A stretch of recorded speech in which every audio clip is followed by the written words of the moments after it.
छठी से लेकर 12वीं शताब्दी तक भारत में राजपूत काल ऐसा समय था जो बहादुरी और सांस्कृतिक विकास दोनों के लिए जाना जाता है। राजपूत, जिसका अर्थ है राजाओं के बेटे, ने उत्तरी और मध्य भारत में अपना प्रभुत्व स्थापित किया। वे अपनी शौर्य, युद्ध कुशलता और प्रचंड स्वतंत्रता के लिए प्रसिद्ध थे। आयसिस, दौरन चौहान, गुहिलोट, परमार और चंदेला जैसे शक्तिशाली राजपूत राज्यों का उदय हुआ।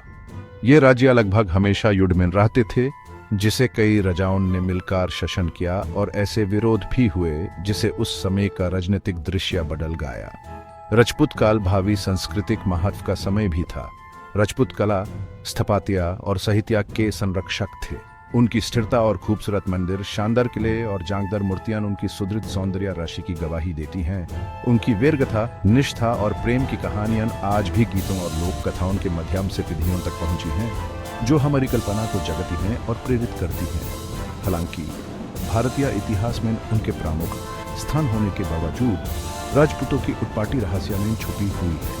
उनके वंश के रहस्य को सुलझने के लिए अनेक सिद्धांत प्रस्तुत किए गए हैं। ऐसा ही एक सिद्धांत, और शायद सबसे ज्यादा चर्चा में रहने वाला, विदेशी उत्पत्ति का सिद्धांत है, जिसका मानना है कि राजपूत मध्य एशिया के आक्रमणकारियों के वंशज थे। यह सिद्धांत बहुत अधिक वाद विवाद का विषय रहा है, जिसके समर्थन में ऐतिहासिक, भाषा संबंधी और सांस्कृतिक प्रमाण दिए जाते हैं। आगे के भागों में हम विदेशी उत्पत्ति के सिद्धांत में और गहराई से जाएंगे। इस वाद विवाद के दोनों पक्षों द्वारा प्रस्तुत सबूतों और तर्कों की जांच करेंगे। यह खोज भारतीय इतिहास के इस दिलचस्प अध्याय पर प्रकाश डालेगी और राजपूत विरासत की एक अधिक सूक्ष्म समझ में योगदान करेगी। राजपूतों की उत्पत्ति एक गर्व और युद्धनिष्ठा वंश, जिसने भारतीय इतिहास के एक महत्वपूर्ण अध्याय पर राज किया, एक ऐसा विषय है जो रहस्य और कुतूहल में डूबा हुआ है। भारत के इतिहास में उनके प्रमुख स्थान होने के बावजूद उनका सही वंश इतिहासकारों और विद्वानों के बीच वाद विवाद का विषय बना हुआ है। यह अस्पष्टता प्रमाणों की कमी और ऐसे जटिल ऐतिहासिक घटनाओं के कारण है, जिन्होंने प्राचीन मध्यकालीन भारत को आकर दिया। राजपूत वंश पर प्रकाश डालने के लिए अनेक सिद्धांत प्रयास करते हैं। कुछ विद्वान देशी उत्पत्ति का प्रस्ताव रखते हैं, जिसका सुझाव है कि वे क्षत्रिय जैसे स्थानिक भारतीय समुदायों से उत्पन्न हुए, जो हिंदू समाज की पारंपरिक योद्धा जाति थी। अन्य लोग समय के साथ राजपूत श्रेणी में विदेशी आक्रमणकारियों और देशी जनजातियों समेत विभिन्न समूहों के सम्मेलन की ओर इशारा करते हैं। इस जटिलता को बढ़ाता हुआ यह तथ्य है कि राजपूत शब्द खुद एक अलग, एकता में बंधी हुई पहचान के रूप में दर मध्यकालीन काल तक उभर कर सामने नहीं आया था। यह एक सख्त वंशावली वंश के बजाय एक सामाजिक और राजनैतिक पदवी अधिक थी। यह तरलता उन सभी के लिए एक उत्पत्ति बिंदु को इंगित करना मुश्किल बना देती है, जिन्हें राजपूत के रूप में पहचाना जाने लगा था। आयसिस काल के स्पष्ट और समकालीन ऐतिहासिक अभिलेखों की कमी इस मामले को और अधिक जटिल बना देती है। प्राचीन राजपूत इतिहास के बारे में हम जो कुछ अभी जानते हैं, वह बाद के चरण गीतन, शिलालेखों और वंशावली ग्रंथों से मिलता है, जो अक्सर पौराणिक कथाओं और खननों से जुड़े होते हैं, जिसे ऐतिहासिक तथ्य को श्रृंगार से अलग करना चुनौतीपूर्ण हो जाता है। इतिहास और पौराणिक कथाओं के इस मिश्रण ने राजपूत उत्पत्ति को लेकर चल रहे वाद विवाद को हवा दी है, जिससे यह भारतीय इतिहास के सबसे स्थायी रहस्यों में से एक बन गया है। विदेशी उत्पत्ति का सिद्धांत यकीनन राजपूत वंश के बारे में सबसे विवादास्पद परिकल्पना ये सुझाती है कि यह योद्धा राजा कम से कम आंशिक रूप से उन आक्रमणकारियों के वंशज थे, जो 4वीं और 8वीं शताब्दी ईस्वी के बीच मध्य एशिया से भारत आए थे। ये सिद्धांत, जबकि बहुत अधिक बहस का विषय है, ऐतिहासिक वृत्तांतों, भाषाई विश्लेषणों और सांस्कृतिक समानताओं के संयोजन में समर्थन पाता है। इस सिद्धांत के समर्थक अक्सर 5वीं शताब्दी ईस्वी में गुप्त साम्राज्य के पतन के बाद के अशांत काल की ओर इशारा करते हैं। भारत आंतरिक कलह से कमजोर होकर सीथियन, हूण और कुषाण जैसे मध्य एशियाई जनजातियों के आक्रमणों के प्रति संवेदनशील हो गया। ये जनजातियां, जो अपने अश्वारोही कौशल और सैन्य कौशल के लिए जानी जाती थीं, ने उत्तर और पश्चिम भारत में अपने लिए राज्य बनाए। विदेशी मूल का सिद्धांत यह मानता है कि ये मध्य एशियाई योद्धा समय के साथ भारतीय सामाजिक ताने बाने में एकीकृत हो गए। उन्होंने स्थानीय रीति रिवाजों को अपनाया, स्वदेशी आबादी के साथ विवाह किया और अंततः राजपूतों के रूप में पहचाने जाने लगे। समर्थकों का तर्क है कि आत्मसात करने की यह प्रक्रिया राजपूत कला और वास्तुकला में मध्य एशियाई रूपांकनों की उपस्थिति के साथ साथ सैन्य रणनीति और हथियारों में समानता की व्याख्या करती है। हालांकि विदेशी मूल का सिद्धांत अपने आलोचकों के बिना नहीं है। विरोधियों का तर्क है कि सबूत काफी हद तक परिस्थितिजन्य हैं और अकेले विदेशी आक्रमणकारियों के लिए राजपूत वंश का श्रेय देना ऐतिहासिक प्रक्रियाओं की जटिलताओं की अनदेखी करता है, जैसे सांस्कृतिक आदान प्रदान, आत्मसात और प्रारंभिक मध्ययुगीन भारत में सामाजिक पहचान की तरलता।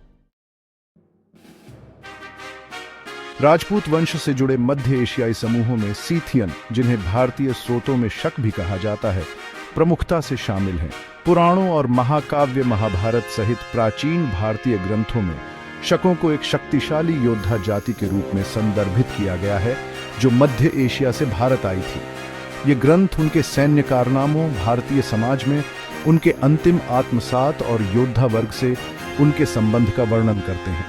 उदाहरण के लिए विष्णु पुराण में शकों का उल्लेख उन विदेशी समूहों में से एक के रूप में किया गया है जो भारत के कुछ हिस्सों पर शासन करने के लिए नियत हैं।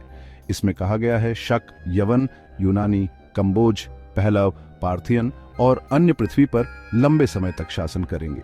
यह भविष्यवाणी जबकि अक्सर अलंकारिक रूप से व्याख्या की जाती है, प्रारंभिक मध्ययुगीन भारत के राजनीतिक परिदृश्य को आकार देने में मध्य एशियाई समूहों की महत्वपूर्ण उपस्थिति और प्रभाव का सुझाव देती है। इसके अलावा कुछ विद्वान कुछ राजपूत कुलों के नामों और प्राचीन ग्रंथों में वर्णित सीथियन जनजातियों के नामों के बीच भाषाई समानता की ओर इशारा करते हैं। उदाहरण के लिए परमार वंश, एक प्रमुख राजपूत वंश, महाभारत में वर्णित प्राचीन परमारों से जुड़ा हुआ है, जिनके बारे में माना जाता है कि वे सीथियन मूल के थे।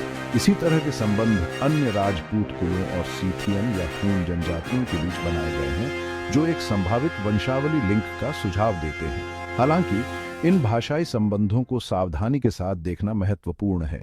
नामों में समानताएं विभिन्न कारकों से उत्पन्न हो सकती हैं, जिनमें सांस्कृतिक आदान प्रदान, उपाधियों को अपनाना और संयोग शामिल हैं, और इसे प्रत्यक्ष वंशावली वंश के निर्णायक प्रमाण के रूप में नहीं लिया जा सकता है। जबकि शकों और अन्य मध्य एशियाई समूहों के बारे में शाब्दिक संदर्भ ऐतिहासिक संदर्भ में बहुमूल्य अंतर्दृष्टि प्रदान करते हैं, वे निश्चित रूप से राजपूतों की विदेशी उत्पत्ति को साबित नहीं करते हैं। हिस्ट्री में राजपूतों का नाम बहुत बड़े सम्मान से लिया जाता है।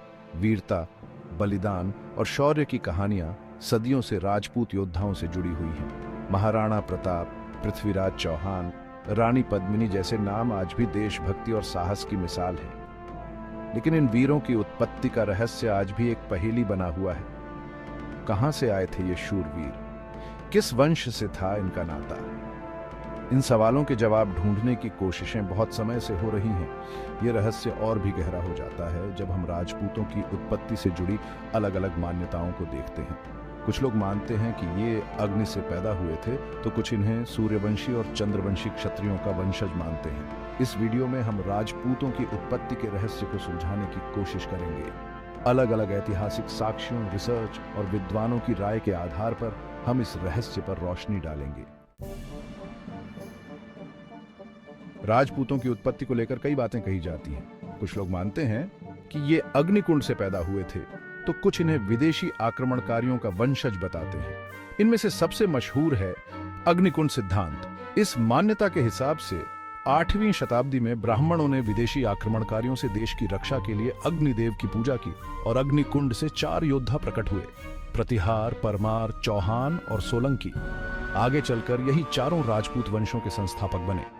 वहीं दूसरी तरफ कुछ विद्वान राजपूतों को सूर्यवंशी और चंद्रवंशी क्षत्रियों का वंशज मानते हैं। रामायण और महाभारत में बताए गए सूर्यवंश और चंद्रवंश के राजाओं को ये अपना पूर्वज मानते हैं। इस बात का समर्थन कुछ शिलालेखों और ताम्रपत्रों से भी होता है, जिनमें राजपूत राजाओं को सूर्यवंशी और चंद्रवंशी बताया गया है। ऐसा भी माना जाता है कि हूण, शक, कुषाण जैसे विदेशी आक्रमणकारी भी समय के साथ भारतीय समाज में मिल गए और राजपूत वंशों का हिस्सा बन गए। हालांकि इस बात के पक्के सबूत बहुत कम मिलते हैं। इन सभी मान्यताओं के बावजूद राजपूतों की उत्पत्ति का रहस्य आज भी पूरी तरह से सुलझा नहीं है।